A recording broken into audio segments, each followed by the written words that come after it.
Roswisa, I won't let you enjoy such a comfortable bed alone.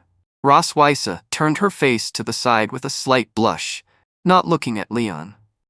She said to him with a hint of hesitation, "Well, let's sleep together." Lyon felt something was off when he heard that Roswisa suddenly agreed to sleep in the same bed with him. He worried that she was going to torture him hard all night again, just as she had done before. A faint look of fear appeared on his face as he said to her, "Why did you suddenly change your mind? Are you trying to take advantage of me?" Ross was very angry at Lyon's words. She really wanted him to sleep in the bed this time and didn't expect him to have such a reaction. She closed her eyes and frowned. Clenching her fists in great anger, she wanted to punch him. She said to him in an angry tone, "Are you going to sleep or not?" Ross quickly picked up a leather whip from the wardrobe and forcefully straightened it, wanting to vent her dissatisfaction on Lyon. Ross's figure slowly grew larger in front of him. She looked at Lyon with threatening eyes and said to him, "How about we play with all the toys in the wardrobe tonight? What do you think?"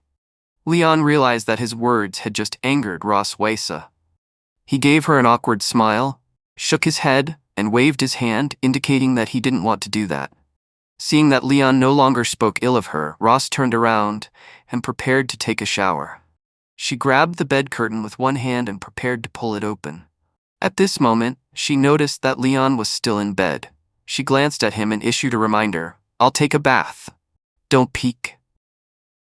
He whispered, "Who would even bother looking?" Although he said so, his face still blushed slightly. However, Ross still couldn't trust him. She pushed Lyon to the door of the room and kicked him out. "I don't believe you. You go out for a while and come back in." In this way, Lyon was temporarily thrown out of the room by her. Lyon, standing outside the room, had nowhere to go for the moment, so he had to take a leisurely walk inside the castle. It was already evening, and most of the lights in the castle had been turned off. He could only take a walk in the dark. He put his hands behind his head and complained softly as he walked. "As if I haven't seen it before. I'm already tired of it." At this moment, Lyon seemed to suddenly see something. He opened his eyes and looked ahead in surprise. Issa stood alone on the rooftop. She turned her head and looked at Lyon with a slightly surprised expression as well. She didn't expect anyone to come to the rooftop at this time. It seemed that she had been standing here, drinking and enjoying the scenery all along. Just then, Issa walked over and placed the red wine glass on the table. She was a little curious about Lyon's arrival. She asked him, "What are you doing out here? Isn't Ross with you?" Lyon had just been thinking about Ross when he unconsciously walked to the rooftop of the castle. He felt a little nervous when he heard Issa's question.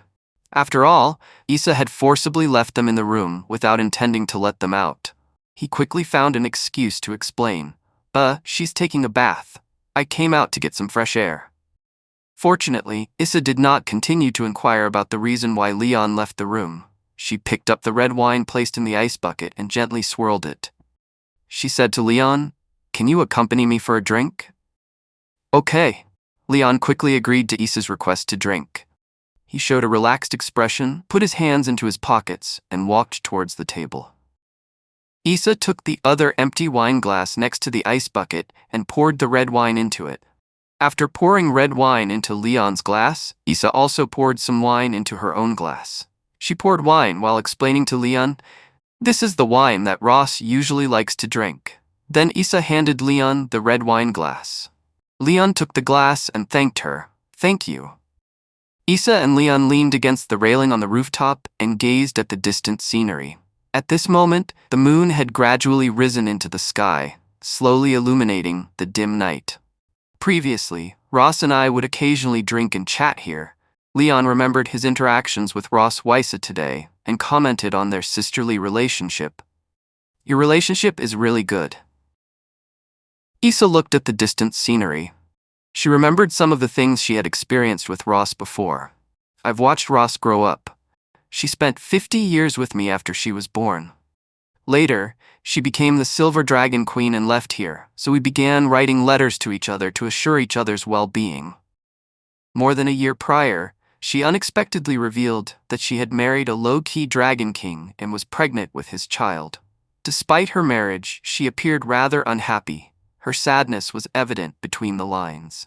In recollection, Issa unfolded several letters sent by Ross Weiss on the table. In the closely written sentences, Issa could discern Ross Weiss's emotions and feelings at that time. She said in the letter that your health is rather poor. You invariably slept long hours, preventing you from being present for her. Despite the maid's care, you're also aware that twins are considerably more challenging during pregnancy and childbirth than single births. Ross gently touched her swollen abdomen, but there was not a trace of happiness on her face. She seemed utterly forlorn. Lyon is still in a coma and displays no signs of arousal. Upon hearing Ross Weiss's situation at the time, Lyon lowered his head and looked at the glass in his hand with a pang of guilt. At this moment, Issa suddenly slapped Lyon's back hard. Lyon opened his eyes wide in shock and felt the searing ache in his back. However, he didn't venture a cry in front of Issa. Issa smiled and patted him as she said to him, "Oh, at that time, I thought she married an irresponsible, indolent, and worthless dragon."